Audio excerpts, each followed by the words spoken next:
Jornal em Foque. Apoio Unisanta, Universidade do Grupo de Excelência do MEC. Boc News, o jornal gostoso de ler e bom de negócios.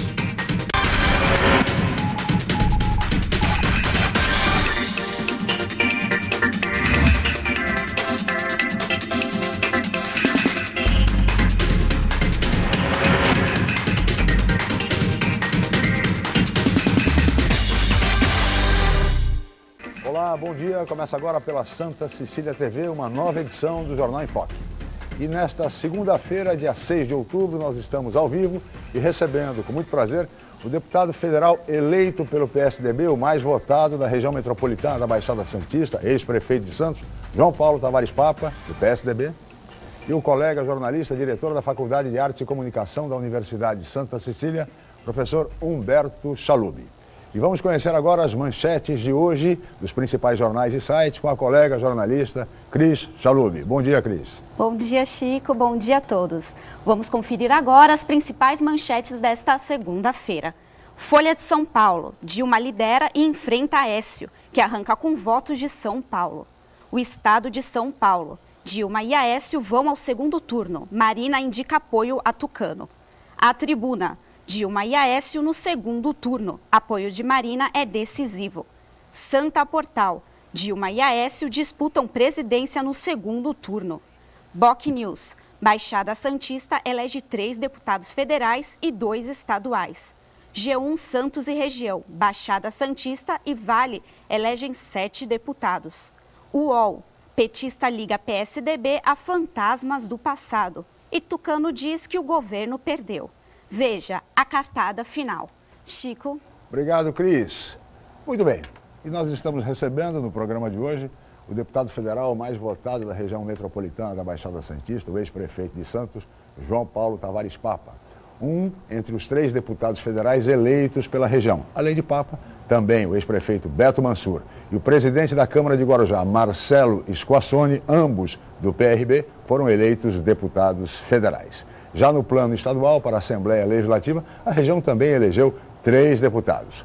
Caio França, do PSB, com cerca de 123 mil votos, uma votação também consagradora, além de Cássio Navarro, do PMDB, e Paulo Correia Júnior, do PEN, o Partido Ecológico Nacional. Também podemos considerar que a nossa região, embora eles não tenham domicílio eleitoral aqui na Baixada Santista, também podemos considerar como candidatos da região e que vão reforçar certamente a bancada regional, Bruno Covas e Samuel Moreira, ambos do PSDB, ambos deputados estaduais e que se elegeram deputados federais também com votações expressivas. Mas o fundamental neste processo eleitoral de ontem foi exatamente a arrancada espetacular na reta final de Aécio Neves, candidato do PSDB à presidência da República, que alcançou 34% dos votos válidos, ficando 8 pontos percentuais abaixo de Dilma Rousseff, que chegou a 42%. Dilma, que é a presidente candidata à reeleição pelo PT. Teremos certamente no próximo dia 26 de outubro, último domingo deste mês,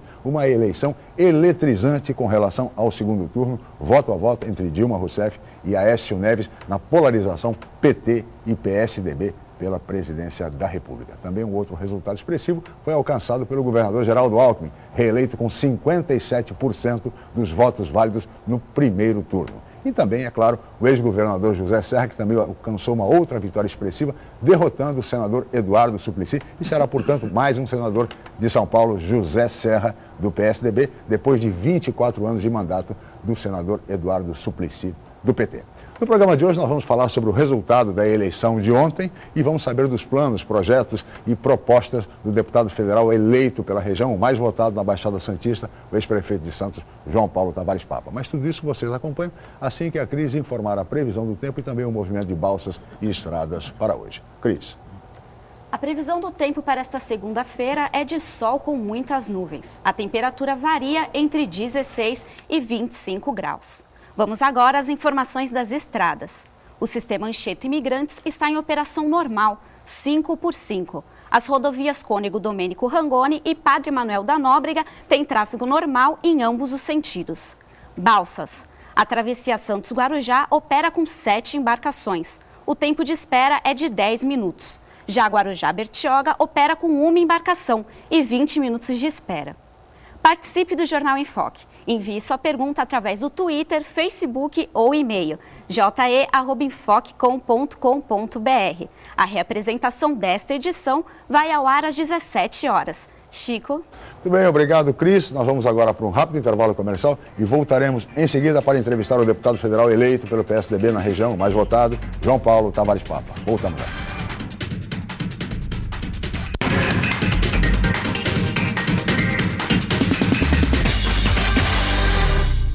Academia Unisanta. Bem-estar, saúde e qualidade de vida. Mais de 80 aparelhos de última geração. Profissionais qualificados para orientar as atividades de modo personalizado. Ambiente agradável com muito conforto para todas as idades. Musculação é na Unisanta. Academia Unisanta. Dê uma força para a sua saúde. Informações 3202-7126. Em novo formato, o site bocnews.com está mais interativo, dinâmico, com conteúdo ampliado e canal próprio de TV na internet. São mais notícias com credibilidade para curtir e compartilhar, em qualquer hora e lugar, seja pelo computador, tablet ou celular. Inclua o bocnews.com na lista dos seus favoritos e tenha ao seu lado a informação indispensável para o dia a dia. Jornal Bocnews e bocnews.com. Experiência e inovação para bem informar. No Santa, você conquista muito mais do que conhecimento. Aprende a explorar os diversos caminhos da vida e já começa a vivenciar o ambiente universitário. Aqui, além da formação, você ganha amigos e lembranças que irão acompanhar você para sempre, junto com todo o conhecimento adquirido nos melhores anos de sua vida. Colégio Santa Cecília, há mais de meio século, formando e educando gerações.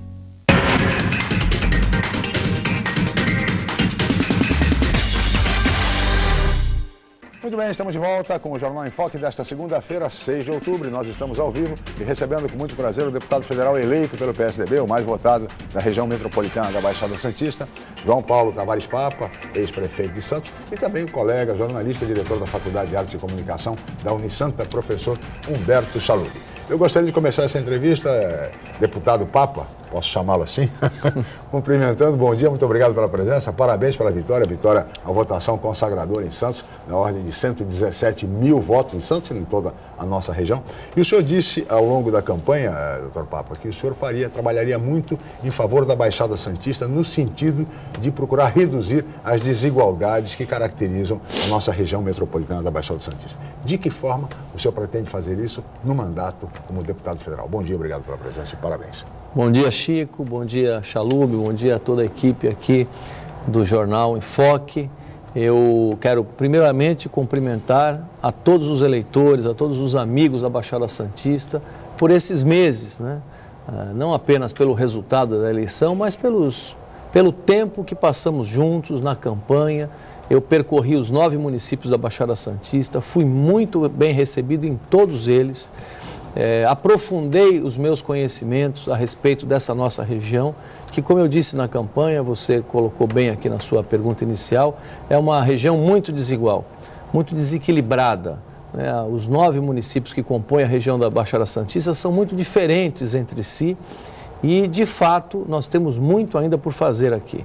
Nós temos problemas e deficiências crônicas na área de saúde. Isso foi detectado com mais clareza durante o período de campanha. A campanha é um momento muito rico, né? Não apenas para pedir voto, pedir apoio, mas principalmente para que a gente possa efetivamente conhecer a realidade de cada bairro, de cada rua, de cada município, distrito da região. Eu constatei muitas coisas importantes que eu já sabia, já conhecia, mas é diferente você conhecer, estudar e ir em loco participar da vida dessas pessoas. A Baixada tem problemas sérios de estrutura na área de saúde, a Baixada tem problemas graves também em termos de desenvolvimento econômico, e essa falta de perspectivas na área econômica gera problemas sociais graves, aprofunda os problemas sociais, gera problemas de segurança, não é? Nós temos, em função dessa desigualdade toda econômica, nós temos problemas também que estão se agravando na área de habitação, de interesse social. Enquanto a cidade de Santos vem conquistando bons índices, eu diria excelentes índices, em termos de infraestrutura, de economia, de qualidade de vida, nós percebemos um crescimento muito acelerado e perigoso das subhabitações, ou seja, das áreas precárias de invasões que ocorrem principalmente nos municípios de Guarujá, São Vicente e Cubatão. Por quê? Há razões para isso, né? Não é apenas pelo crescimento populacional vegetativo, não. Nós temos deficiências na política habitacional do Estado quando enxergamos a realidade das regiões litorâneas. Esse é um ponto, esse será um ponto assim, de grande atenção no meu futuro mandato. Porque, Chico, nós temos uma política habitacional única para o litoral e para o interior. Ocorre que na Baixada Santista e no litoral todo brasileiro, o custo da terra é mais alto, muito mais alto, e o custo da construção também é muito mais alto. O resultado disso é que os programas habitacionais avançam no interior e ficam sempre defasados aqui. Nós temos que repensar o modelo de financiamento e a estrutura, né, da política habitacional específica para a Baixada Santista. Mas há outros temas, né? Veja, a cidade de São Vicente não tem um único hospital, é a segunda população maior da Baixada Santista, não tem estrutura hospitalar. Então, além da deficiência que gera tanto problema para a população local, essa falta de estrutura de São Vicente acaba agravando e prejudicando a qualidade dos serviços de Santos. Enfim, acho que a Baixada tem que ter um pensamento de fato articulado, regionalizado e políticas em todas as áreas que tenham essa visão de região integrada. Eu fiz uma campanha como eu pensei fazer, né? Fiz a campanha que eu gostaria, que eu sempre imaginei fazer, do voto distrital. Claro. Distritalizando o voto de fato, né, na prática. E dessa maneira, o meu mandato será dirigido para a Baixada Santista. Evidentemente, há questões nacionais fundamentais que serão discutidas no próximo Congresso Nacional. Claro, educação, segurança pública, reforma política, reforma tributária, mas a atenção territorial da minha parte se dará toda aqui na Baixada Santista. Muito bem, gostaria de ouvir agora o colega jornalista Humberto Chalub. Bom dia, Humberto. Bom dia, obrigado pela presença. Bom dia, deputado eleito. Parabéns pela sua votação, realmente significativa. Mas essa questão do voto distrital talvez seja o principal ponto da reforma política. A gente observou pela essa votação que teve neste domingo, que, de certa forma, a Baixada já havia sido prejudicada por isso, mas agora ela foi até favorecida, porque nós tivemos dois candidatos, o que parece que é o Beto Mansur, né, e o Marcelo Squassone, que acabaram sendo favorecidos pela votação do Celso Russomano e acabaram sendo eleitos. Isso, de certa forma, para a Baixada vai favorecer. Mas eu quero mais colocar a questão de que, no Legislativo, a atuação do político é diferente. O senhor sempre teve aí uma participação no Executivo, e o Executivo sempre possibilita mais os projetos saírem do papel, e o Legislativo encontra algumas questões que fogem da possibilidade. Como é que o senhor pretende atuar dentro de um cenário que pode estabelecer com a eleição da presidenta Dilma Rousseff, a reeleição? Nós teríamos uma continuidade de um partido de oposição, que o PSDB faz oposição, quer dizer, talvez encontrasse mais dificuldade na realização dos projetos que o senhor está colocando. E do outro lado nós temos o Aécio Neves, que para o PSDB seria o melhor dos mundos, porque nós teríamos um presidente PSDB, já temos um governador do PSDB, o vice-governador foi eleito, o ex-deputado Márcio França, agora como vice-governador também, muita ligação com a Baixada Santista, mas também se coloca um cenário da possibilidade da presidente Dilma se recolocar outra vez como presidente. Como é que o senhor vê esse quadro? Bom, Humberto, primeiro eu tenho muita esperança de que nós vamos eleger Aécio Neves presidente da República. Mais de 70% da população brasileira, durante esse período recente, mostrou claramente que quer mudanças. Muito bem, as mudanças certamente ocorrerão pela via da oposição atual, né? O ex-governador, hoje senador Aécio Neves, foi vitorioso na Baixada Santista, saiu em primeiro lugar aqui na nossa região.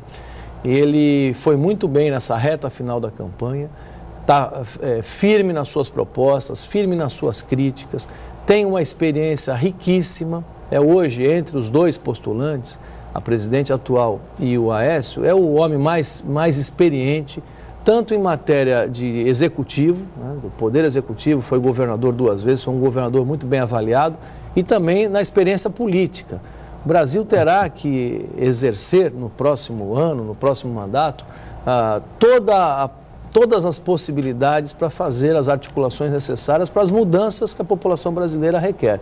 Essas mudanças não são só fruto da decisão da caneta, né, da decisão da Presidência da República. É preciso articular o Congresso Nacional, preparar o Congresso, tanto a Câmara dos Deputados quanto ao Senado, para que as mudanças ocorram dentro de um clima de paz, né, que seja uma transição saudável para o país. Quem é mais habilitado hoje para conduzir essa transição é o nosso candidato Aécio Neves. Eu tenho, portanto, uma grande expectativa de que ele possa sair vencedor no segundo turno. Agora, de qualquer maneira, em qualquer que seja o resultado final, o poder legislativo pode fazer muita coisa. É uma ideia equivocada aquela de onde apenas o executivo tem a possibilidade de fazer avanços em políticas importantes para o país. Eu vivi essa experiência, Humberto. Aqui, enquanto prefeito de Santos, eu sugeri ao Congresso Nacional diversas mudanças. Uma delas foi exatamente na área que eu mencionei há pouco, aqui na área de habitação. Partiu de Santos a ideia, que depois foi trabalhada, discutida na Câmara Federal, que possibilitou a compra, a aquisição de todos os conjuntos habitacionais, e eram milhares de conjuntos habitacionais do antigo PAR, um programa que foi idealizado pela Caixa Econômica Federal. Estavam todos esses conjuntos abandonados país afora. Partiu de Santos a proposta de conversão desses empreendimentos para as prefeituras, para os programas locais e estaduais. Isso virou uma medida provisória, depois convertida em lei, e hoje beneficia dezenas de milhares de pessoas apenas em São Paulo. O primeiro caso foi aqui em Santos, foi o Conjunto Cruzeiro do Sul, ali no Morro da Nova Sintra. Essa foi uma medida de grande impacto social, trabalhada no Congresso Nacional. Vou dar outro exemplo. Partiu de Santos também, e partiu da Prefeitura de Santos e da minha proposta, ainda quando prefeito, a ideia de utilizar parte dos recursos do pré-sal, dos royalties do pré-sal, nessa segunda etapa de exploração de petróleo e gás no Brasil, para aplicação direta na área de saúde.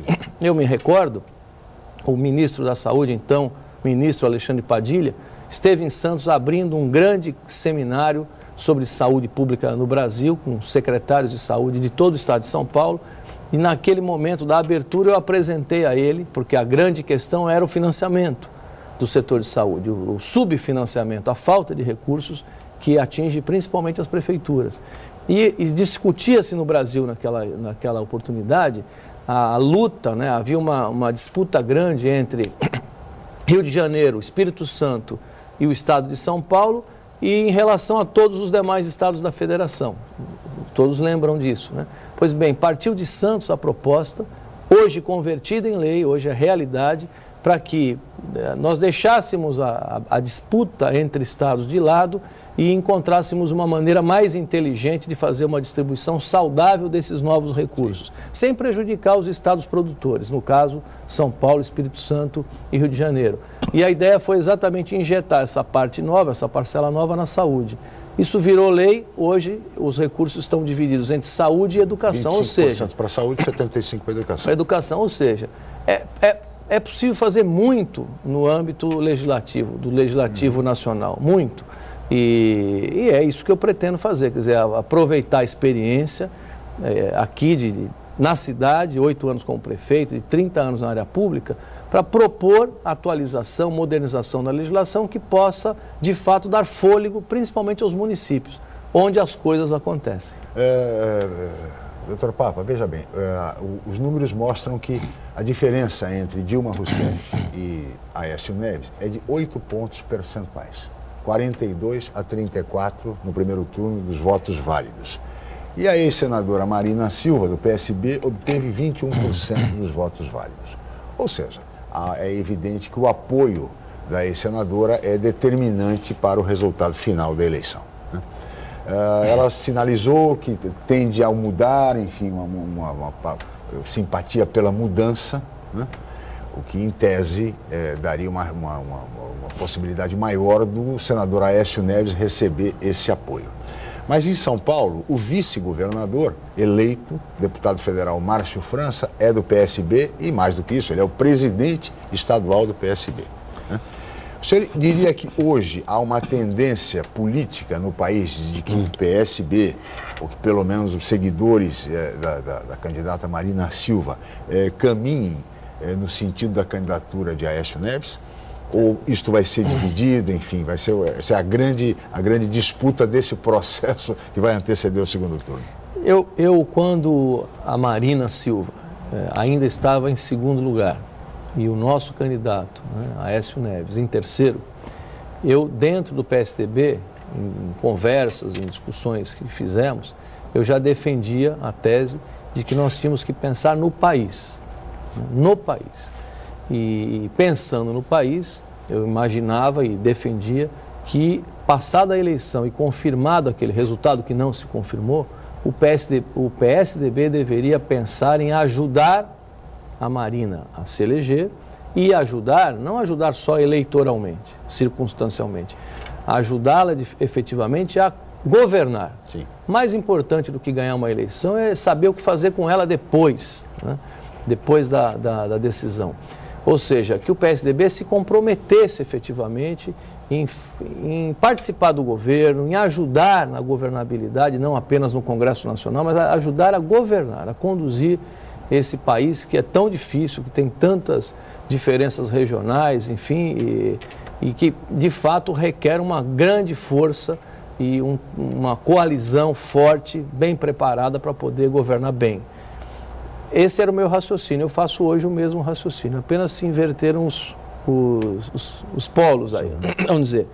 O Aécio Neves é quem vai para o segundo turno e se de fato a candidata Marina Silva tem preocupações com o país, tem preocupações com mudanças de rumos no país, é evidente que a opção é o Aécio Neves, né? E a Marina e o seu grupo político tem muito a contribuir, eu penso assim. Não foi à toa que chegaram na posição que ela chegou na posição que chegou. Então, eu acho que a tendência natural daqueles que pensam no país, que pensam no futuro, enfim, que querem abrir um novo ciclo de desenvolvimento político, administrativo, enfim, no nosso país, é um alinhamento, não pensando na vitória, volto a dizer, pensando em governar bem o nosso país. Bem, deputado, agora o candidato Aécio Neves já colocou publicamente da sua intenção de levar adiante a ideia de regionalização do porto. É uma reivindicação antiga, que inclusive é uma reivindicação que já foi bandeira também do PT em épocas distantes, em que se defendia a municipalização do porto, inclusive. Como é que o senhor vê essa questão? Realmente o Porto de Santos, que é o principal do país, ele, de certa forma, sempre esteve aí um pouco de costas para as cidades onde ele interfere, na medida em que a gente vê problemas de logística, problemas de aprofundamento do calado do nosso estuário, que foi feito de forma mal feita, né? E a gente não conseguiu ainda dotar o porto de condições para receber grandes embarcações por causa disso. Como é que o senhor vê essa questão? O senhor acha que é uma saída realmente para a questão da portuária? Mas olha, doutor Papo, o senhor responde no próximo bloco. Nós vamos para um rápido intervalo e voltaremos em seguida com o Jornal Fora.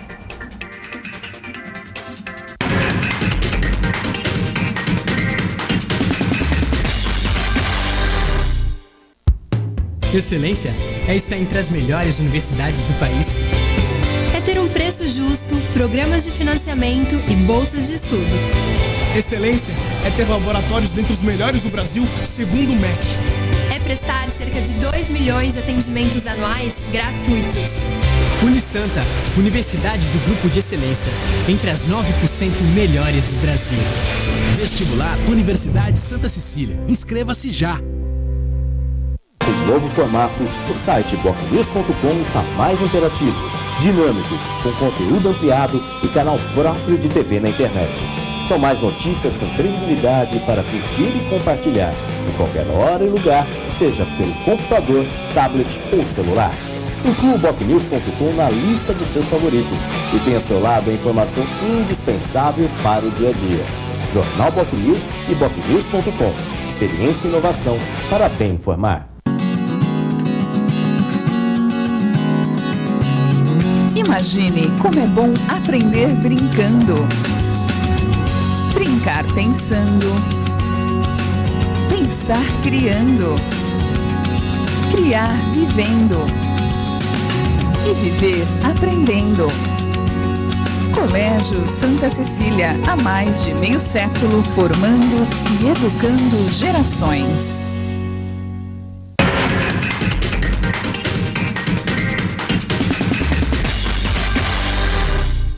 Muito bem, estamos de volta com o Jornal em Foque desta segunda-feira, 6 de outubro. Nós estamos ao vivo aqui pela Santa Cecília TV e recebendo com muito prazer o deputado federal eleito pelo PSDB, o mais votado na nossa região, ex-prefeito de Santos, João Paulo Tavares Papa, do PSDB, e o colega jornalista, professor Humberto Chalub, que é o diretor da Faculdade de Artes e Comunicação da Unisanta, e que deixou no bloco anterior, doutor Papa, uma pergunta relativa ao Porto de Santos, particularmente em relação à municipalização, a possibilidade de uma municipalização ou da regionalização do Porto de Santos para que o Porto avance ainda mais. Essa é uma tese antiga, né? Muitas pessoas, muitos políticos, governadores, enfim, já defenderam primeiro a tese da regionalização. E depois, em alguns momentos também, até da municipalização. Quando o candidato Aécio Neves esteve em Santos nas duas últimas vezes que veio, eu conversei com ele sobre essa questão portuária. Ele me perguntou e eu coloquei a minha opinião. Acho que hoje nós já superamos o conflito, a questão de que a regionalização é a grande saída para todos os problemas do Porto. Por outro lado, então eu penso, em primeiro lugar, que só a pura transferência da condução, da gestão do Porto, do governo federal para um governo estadual ou mesmo municipal, não resolve em si os nossos principais problemas. Por outro lado, a participação tanto de municípios, no caso Santos e Guarujá, e até Cubatão, eu diria que até a Baixada Santista, a região metropolitana como um todo, e a participação do próprio Estado de São Paulo na condução, na gestão, nas decisões principais do maior porto do país, e que fica em São Paulo e fica na Baixada Santista, esse é o caminho mais saudável e isso é fundamental. Administração tripartite. Uma administração tripartite, republicana, séria, que respeite os interesses do município, que leve em consideração também as políticas de desenvolvimento do Estado de São Paulo, e é possível fazer isso. Fora do Brasil, a maioria dos portos são de gestão municipal. Os principais portos mundiais, quem conduz o porto é a administração local.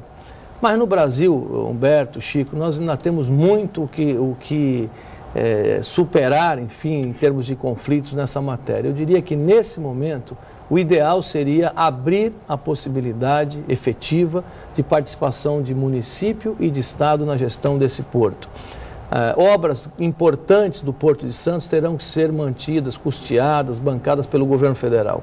Outras obras, como aqui o arranjo da entrada da cidade, terão que ter a participação efetiva também do governo de São Paulo e também dos municípios. Claro. Enfim, os nossos principais problemas dependem de uma união de forças.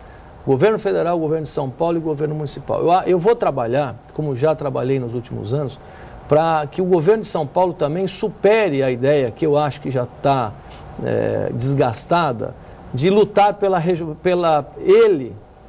gestão plena do porto. Acho que nós estamos, no caso de Santos, muito próximos da possibilidade de fazermos essa gestão compartilhada, que seria muito saudável. Ela evitaria os problemas que nós tivemos nos últimos anos, seria, de fato, uma união de forças para que nós possamos superar os principais gargalos e seria uma experiência muito boa para o país inteiro. O Porto de Santos, ele é o Porto de São Paulo. As empresas de São Paulo, o programa todo de desenvolvimento do Estado de São Paulo passa pelo Porto de Santos. Agora, acho que, então, em função disso, o governo de São Paulo não pode se omitir, ele tem que participar. O governo de Santos também tem. Agora, a última revisão da legislação portuária foi um atraso nesse sentido. Tudo aquilo que nós tínhamos, as duras penas conseguido construir aqui, o CAP deliberativo, a cidade conquistou a presidência do Conselho de Autoridade Portuária pela primeira vez na história, tudo que nós conseguimos avançar lentamente, mas sistematicamente foi feito, nós perdemos agora com uma canetada, volto a dizer, da importância do Congresso Nacional. Foi no Congresso Nacional que a nova lei de portos foi discutida, aprovada, sancionada pela Presidência da República e, mais uma vez, os portos brasileiros perderam, e perderam muito em termos de integração com os municípios. Eu vou trabalhar por isso, portanto. Veja que não se consegue avançar, como disse o Chalub, na questão da dragagem de aprofundamento, que é absolutamente fundamental para o Porto de Santos. Hoje, uma das críticas mais fortes que se faz em relação a isso é a centralização excessiva das decisões em Brasília. Claro. Ou seja, e defende-se inclusive já a revisão dessa nova legislação, voltando-se à situação anterior, que seria até bem mais produtiva e eficiente do que a atual. Ou seja, há um problema. O próprio CAP, que você fez referência, deixou de ser deliberativo e hoje é meramente um órgão consultivo. Então, de fato, há necessidade de mudanças. E não é só dragagem, Chico. Dragagem é algo essencial, evidentemente. Os navios estão aumentando, novas tecnologias, enfim. Nós temos que ter agilidade para aprofundamento da calha e também para manutenção. Senão vamos ter prejuízos aqui sucessivos. Os acessos terrestres, a entrada da cidade. Eu me recordo, hoje a Prefeitura de Santos defende um projeto, começou inclusive no meu governo, está avançado, bastante avançado, com soluções para a cidade e soluções para acessos para o porto, naquele gargalo que é a entrada da cidade. Pois bem, o governo federal só recentemente admitiu a possibilidade, ou admitiu a sua responsabilidade na solução do problema. Sempre procurou empurrar para o município. Ali é mais um caso em que Estado tem responsabilidade, porque a estrada é estadual, as estradas são estaduais, os acessos locais são responsabilidade do município e os acessos para o porto do governo federal. Então, veja aqui, dragagem, acessos terrestres, ferrovia, a fazer com que as ferrovias tenham uma participação maior na movimentação, trabalhar efetivamente, concretamente na questão do uso das hidrovias, né, do modal hidroviário que não avança. Tem projetos, enfim, já temos planos, mas precisa investimento e muito investimento. Ou seja, tudo que virá daqui para frente em matéria de porto vai depender efetivamente da união de esforços. Eu vou trabalhar essa questão junto ao governador Alckmin e vou trabalhar também, seja quem for o próximo presidente da República, espero e acredito que seja o Aécio Neves, para que a gente consiga esse novo modelo, um modelo em que todas as partes estejam participando efetivamente do financiamento e da política portuária. Agora, deputado, um dos pontos centrais da questão que está sendo debatida nessa eleição é a questão dos projetos sociais que foram implementados no Brasil. É uma da principal bandeira do Partido dos Trabalhadores, aí a questão do Bolsa Família e todos os projetos que vieram nesse sentido. E, por outro lado, a gente sabe também que o caixa é único e o país arrecada impostos para poder fazer toda essa demanda de investimentos na área de infraestrutura e também na área social. E o que está se notando é que realmente o país está num momento economicamente que enfrenta uma dificuldade econômica aí, por vários motivos, mas se sabe também que não vai ter dinheiro para tudo isso, porque na medida em que se opta para fazer um tipo de investimento na área social, vai ter que se tirar de um outro lugar. Como é que equacionar isso? É possível o país continuar atendendo as demandas sociais, aí, fornecendo essa ideia aí do Bolsa Família e tantos outros projetos que estão em andamento, e fazer esses investimentos que o Brasil precisa? Eu acho que a questão central aí, Humberto, é ativarmos a economia brasileira, né? Quer dizer, só construir programas sociais que consomem, né, volumes imensos de recursos e que acomodam de alguma maneira a situação social e política não é suficiente. O Brasil vem perdendo competitividade internacional, as indústrias brasileiras estão perdendo força, estão demitindo, né? Com isso a arrecadação do país cai, evidentemente que cai. Não fosse São Paulo a ser a locomotiva que é econômica para o país inteiro, nós teríamos já grandes problemas para fechar as contas esse ano. Aliás, já teremos problemas enormes para fechar as contas públicas nesse ano de 2014. Nós tomamos decisões equivocadas que um país como o nosso, em desenvolvimento, não deveria ter tomado. Um exemplo disso, a Copa do Mundo, né? Os excessos que foram praticados, né, uma certa megalomania na questão da estruturação brasileira em matéria de Copa do Mundo, né, que não precisava ter sido feito. Ou seja, são decisões estratégicas que nós devemos tomar no campo da macroeconomia, para que aí sim o país possa se recuperar, as pessoas possam se recuperar e possam ter a sua própria vida, a sua própria produção, o seu próprio rendimento, enfim, menor dependência desses programas de transferência de renda, que são sempre soluções emergenciais que no Brasil estão se transformando em soluções de longo prazo, né? De fato que geram uma acomodação muito grande. Eu acho que a reforma tributária, que é sempre colocada em época de eleição, talvez assim, a coisa mais delicada, mas ao mesmo tempo mais necessária a ser feita pelo próximo governante. Criar condições para que as empresas brasileiras, tanto desburocratizando quanto enxugando a carga tributária, porque no Brasil a coisa é interessante, né? A empresa, quando surge, a pequena empresa, ela recebe uma série de estímulos. Na medida que ela vai crescendo, ela começa a receber uma overdose de carga tributária e depois, quando ela começa já a enfraquecer e morrer, ela começa a receber incentivos fiscais. Veja, esse é o ciclo brasileiro. Incentivo às empresas novas, pequenas e médias empresas, e micro e pequenas empresas, empresas se fortalecendo, recebendo uma forte carga tributária que a deixa doente, muitas vezes, e nesse momento ela começa a receber de novo incentivos fiscais para que não morra. Eu acho que esse ciclo aí é perverso e precisa ser alterado e repensado. Doutor Papo, na esteira dessa discussão, eu queria deixar uma pergunta para o senhor responder no próximo bloco, nós vamos chamar daqui a pouquinho de intervalo, em função disso que o Humberto estava colocando, a questão da reforma tributária, porque os especialistas indicam que o ano que vem, o ano de 2015, será um ano de ajustes, um ano difícil, de sacrifícios para a população brasileira. Vem por aí um tarifaço, aumentos na energia, aumentos no combustível, a inflação, os preços na ponta, nos supermercados, nas feiras livres, os preços estão muito além da chamada inflação oficial. É uma grande realidade hoje que o cidadão brasileiro já está enfrentando e teremos um ano muito difícil. E nesse sentido, o papel do Congresso Nacional será fundamental em 2015. De que maneira o senhor está avaliando essa situação para o país em 2015, um ano necessariamente de ajustes? Mas o senhor responde e comenta no próximo bloco. Nós vamos para um rápido intervalo, voltaremos em seguida com o Jornal em Foque.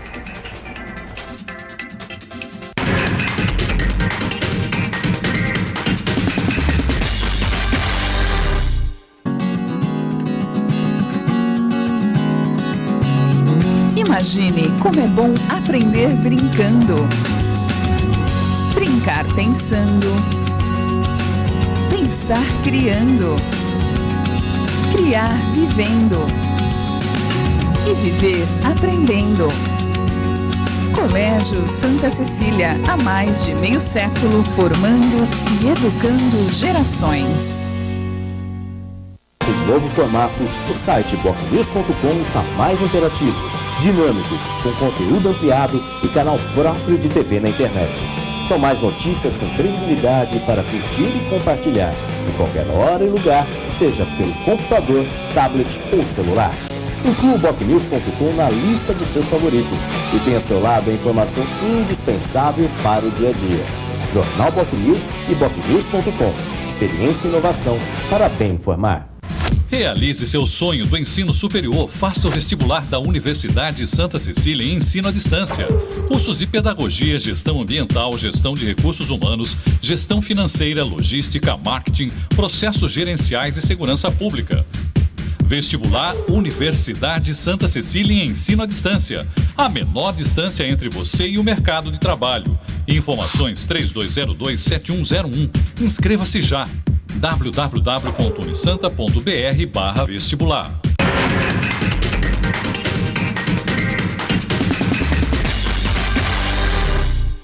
Muito bem, estamos de volta com o Jornal em Foque desta segunda-feira, 6 de outubro. Nós estamos ao vivo e recebendo com muito prazer o deputado federal eleito, mais votado da região, João Paulo Tavares Papa, do PSDB, ex-prefeito de Santos, e o colega jornalista, professor Humberto Chalub. E no bloco anterior, deixamos a questão, doutor Papa, qual a sua expectativa para o ano que vem, um ano que todos os especialistas econômicos indicam como um ano muito difícil, um ano de sacrifícios?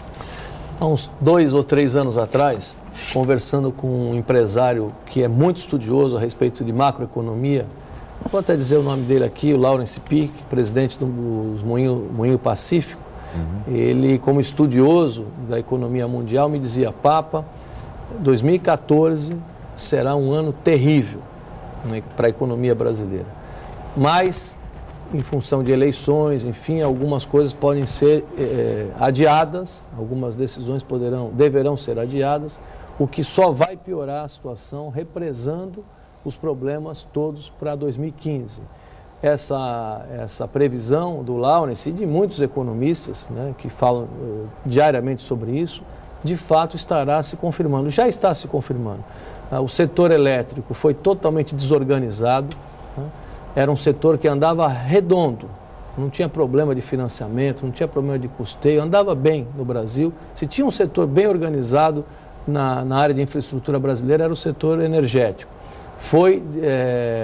Ele foi desequilibrado nos últimos meses, nos últimos 2 anos, por questões políticas, né? Para que as tarifas, a correção, os reajustes não fossem aplicados. Ao contrário, até houve uma medida que reduziu a tarifa. Foi festejada. Sim. Eu lembro bem disso, acho que um ano e pouco atrás. E diversos candidatos aí se aproveitaram disso para fazer propaganda. Candidatos políticos se aproveitando da redução da tarifa do setor elétrico. Está aí a situação hoje colocada, quer dizer, há um represamento do custeio. O governo federal colocando dinheiro para que as empresas continuem se mantendo, para que não quebrem, né? É evidente que todo esse recurso colocado no setor será reposto no ano que vem, ou seja, nós teremos problemas de tarifa. Virá um tarifaço na área de energia, virá um tarifaço também na área de combustíveis, porque o preço da gasolina, veja o quadro da Petrobras, né? A Petrobras também está trabalhando numa situação muito difícil porque o governo não autoriza o reajuste da gasolina por questões também de ordem política, ano eleitoral, enfim. Há uma série de problemas aí que serão, de fato, estão sendo empurrados para 2015. Será um ano dificílimo. Seja lá quem for o próximo presidente da República, terá que enfrentar grandes turbulências em 2015. As empresas brasileiras deixaram de investir, né, paralisaram seus programas de investimento, aguardando a definição desse cenário político, né? Acho que esse é um dos problemas do nosso país, quer dizer, o fato de que o governo federal muitas vezes acaba, através dos controles que tem sobre a economia, criando ferramentas artificiais para poder ter o ganho político, sem se preocupar com o dia seguinte, com o ano seguinte, com a década seguinte. Acho que essa é uma questão séria no país. Esse é um ponto central, porque quando a gente vê esse período eleitoral, é interessante porque tem soluções para todos os problemas brasileiros, todo mundo tem soluções maravilhosas. A gente sabe que questões fundamentais, como educação, saneamento, que é um ponto pouco abordado e que, no meu modo de ver, é fundamental para a questão da saúde, claro. Porque se fala muito em leito hospitalar, mas poderia se evitar muito a construção de leitos se a gente tivesse rede de saneamento, né? É a mesma coisa da polícia. Se aumenta os efetivos, quando na verdade deveria se melhorar as escolas, né? Claro. Então, o que se vê, deputado, é que existem poucos planos de médio e longo prazo para o país. Quer dizer, o país ele vai meio no bumba no boi. Agora a gente faz uma estrada aqui, amanhã a gente faz a ferrovia norte e sul, mas não acaba, agora vai transpor o Rio São Francisco. Por que não existe um plano, ou por que os políticos, de maneira geral, não adotam um discurso coerente de entender que os problemas não vão ser solucionados em 4 anos. O problema da educação, por exemplo, ou mesmo da questão do saneamento que eu coloquei aqui, não vai ser resolvido, e habitação não vai ser resolvido em apenas 4 anos. Por que os projetos não se estabelecem em termos de médio e longo prazo, para que aí, mesmo com a mudança de governo, eles possam ter uma continuidade? Bom, primeiro porque nós não temos essa cultura, infelizmente, no país. O Brasil não tem política de longo prazo, não tem planos estratégicos de longo prazo, ao contrário do que fazem os países mais desenvolvidos do mundo. Acho também que a questão da forte influência política, né, nas decisões governamentais, sem um embasamento técnico adequado, acaba agravando essa questão da falta de planejamento. Eu, por exemplo, defendo o fim da reeleição. Eu acho que o instrumento, o Instituto da Reeleição, ele agrava esse problema. Quer dizer, ao invés do país e do Congresso e também no âmbito dos municípios e estados. Ao invés de nós nos debruçarmos sobre projetos, nos debruçamos sempre sobre candidatos, né? Sobre partidos, sobre grupos políticos, enfim. Nós temos que tentar quebrar essa rotina, né? Essa linha de ação na política brasileira, trabalhando para que, de fato, a nação brasileira, através das suas instituições, não só o Congresso, mas também o setor privado, as instituições privadas brasileiras, possam ajudar na construção de planos de longo prazo, que não dependam, quer dizer, os governantes que se comprometam com isso. Eu apostei muito nisso aqui na Prefeitura de Santos, no governo de Santos, trabalhei muito a questão do planejamento, fico muito feliz em ver, aliás, Humberto, andando pela Baixada Santista, eu escutei muito o seguinte comentário do povo das ruas, o eleitor, falando e comparando algumas cidades da Baixada com a cidade de Santos. E diziam assim, na sabedoria popular, sabe qual é a diferença de Santos para alguns municípios aqui da região? É que Santos mantém os seus projetos. A cidade de Santos tem tido a sorte, né, enfim, a visão de manter mesmo mudando os prefeitos, né, com as mudanças de governo, os principais programas e projetos e planos de Santos estão sempre sendo mantidos, e é verdade isso. Se formos fazer uma análise fria, nos últimos anos, nos últimos governos, nada em Santos foi interrompido. Todos os principais planos da cidade foram mantidos. Do Beto Mansur para o meu governo, do meu governo agora para o governo do prefeito Paulo Alexandre Barbosa. Essa continuidade saudável, né, ela tornou Santos uma cidade diferenciada, né? Uma cidade que caminha sempre para frente. Cada ano é melhor que o ano anterior, pensando nos grandes projetos. Sim. E em alguns municípios, essa mentalidade, acho que ela está muito espalhada pelo país afora. Cada vez que há uma troca de governo, interrompe-se os principais planos, começa-se tudo de novo, muda-se nome de programas, enfim, e é uma perda de carga, uma perda de energia enorme, né? Eu acho que esse é um tema assim, da maior relevância. O Brasil precisa ter uma cultura, de fato, de construção de um plano estratégico que se mantenha. Na época da eleição, nos períodos eleitorais, os postulantes que se comprometam na manutenção daquilo que é essencial, aquilo que é a essência e que o país já consagrou como as suas principais prioridades. É a questão, por exemplo, da educação, com a recente aprovação pelo Congresso Nacional do Plano Nacional de Educação, que é um plano para 10 anos, enfim, já está começando atrasado, mas no sentido de que nós avancemos na área da educação, que é absolutamente indispensável.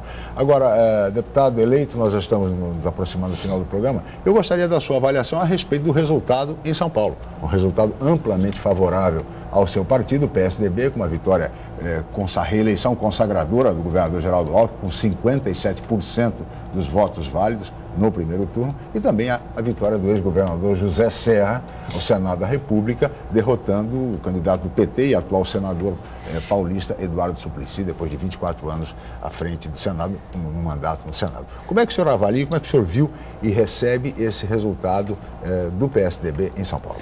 Olha, com muita alegria, o José Serra é um dos melhores quadros da política brasileira, um homem muito experiente. As pessoas que fazem alguma crítica a respeito do Serra, de ter mudado, largado algum mandato antes de terminar para ocupar outra função, para disputar outra eleição, esquecem-se muitas vezes da atuação dele no conjunto da obra, né? O que o Serra já representou para a política brasileira e também na sua ação administrativa.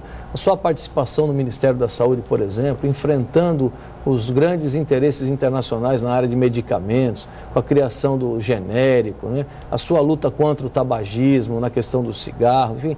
O Serra é um homem de grandes lutas, de grandes teses, de grandes enfrentamentos. No Senado brasileiro, representando o povo paulista, ele certamente vai fazer grande diferença. Ajudando a governar, é um homem inquieto, está sempre procurando fazer melhor as coisas, procurando caminhos novos. Enfim, eu acho que São Paulo ganha muito. Eu fiquei feliz porque participei de toda a agenda do Serra aqui na Baixada, estive perto dele, procurei aprender também com as suas ideias. Quanto ao governador Geraldo Alckmin, a sua reeleição é a confirmação dos bons governos que o PSDB vem fazendo em São Paulo. Não é à toa, claro que São Paulo tem problemas, né? Agora, vamos olhar o Brasil, vamos olhar a economia brasileira, as questões da segurança no país como um todo, e a constatação óbvia, né, a constatação justa, né, é que o estado de São Paulo é um grande diferencial. É um estado que superou os seus problemas administrativos, que não eram poucos, algumas décadas atrás, se reencontrou com uma agenda de desenvolvimento efetivo. É um estado que conhecido no mundo inteiro, respeitado no mundo inteiro pelas soluções que vem dando, soluções inovadoras, inclusive, em várias matérias, inclusive nas questões sociais. Enfim, a reeleição do Geraldo Alckmin é uma coisa de justiça, né? É o povo de São Paulo aprovando a sua gestão, a sua forma de condução do estado. É um homem corretíssimo, muito dedicado, é um homem que está presente em todo o estado de São Paulo. Só aqui na Baixada Santista, quantas vezes, centenas de vezes, o governador vem aqui para conversar com os prefeitos, para apoiar a região, para conhecer os nossos problemas. Eu acho que essa decisão, enfim, esse resultado é um resultado que faz justiça à trajetória do PSDB no estado de São Paulo e particularmente ao governador Geraldo Alckmin. E acho que também o Aécio Neves terá uma grande votação, uma expressiva votação no nosso estado. Não, deputado, dia 1º de fevereiro o senhor vai assumir o seu cargo na Câmara Federal. E o senhor já tem ideia do primeiro projeto que o senhor vai apresentar? Olha, Humberto, várias coisas vão mover o meu mandato. A primeira delas é a área de educação, né? Eu sou um professor, um educador, vivi 20 anos dentro de uma escola aqui em Santos, uma escola técnica. Eu acho que o ensino médio brasileiro precisa ser todo revisto, todo reformulado, o ensino público. As escolas de ensino médio no Brasil precisam oferecer o ensino profissionalizante desde o primeiro ano. A juventude brasileira, que depende da rede pública, não pode continuar na condição que está, né? As pessoas fazem um curso sem motivação alguma, o ensino médio hoje não é atrativo e não prepara para atividade profissional alguma. Então, o resultado disso são jovens, milhares, milhões de jovens aí, sem nenhuma esperança, sem nenhuma perspectiva de vida. Então, acho que essa é uma questão relevante. A questão do ensino em tempo integral, como fizemos aqui em Santos, Escola Total, é uma necessidade brasileira. Essa experiência de Santos você pretende levar para o Congresso? Claro, eu falei bastante disso na campanha. Educação em tempo integral, buscar atalhos para oferecer, como fizemos aqui em Santos, na Escola Total, que é um atalho, né? Muito bem sucedido, para poder oferecer no ensino básico a educação em tempo integral. Dar um jeito de oferecer para todos os jovens do ensino médio a educação profissionalizante e outras N coisas. Eu tenho uma ideia aqui ainda muito incipiente, né, com relação às empresas que mantêm os seus funcionários à distância. Hoje, com a tecnologia disponível, muitas empresas podem continuar operando e bem e com eficiência com seus empregados trabalhando nas suas próprias casas. Muito bem.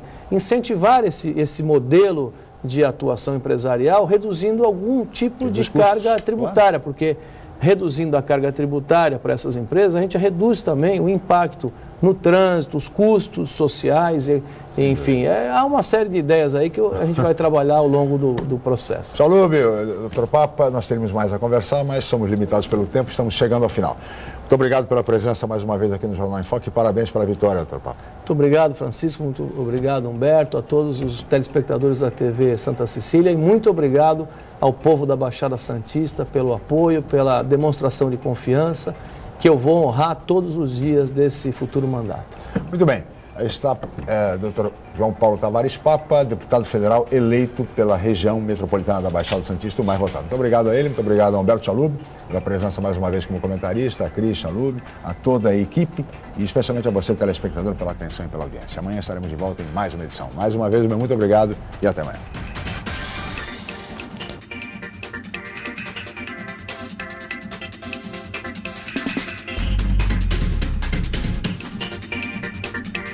Jornal em Foque. Apoio Unisanta, Universidade do Grupo de Excelência do MEC. BocNews, o jornal gostoso de ler e bom de negócios.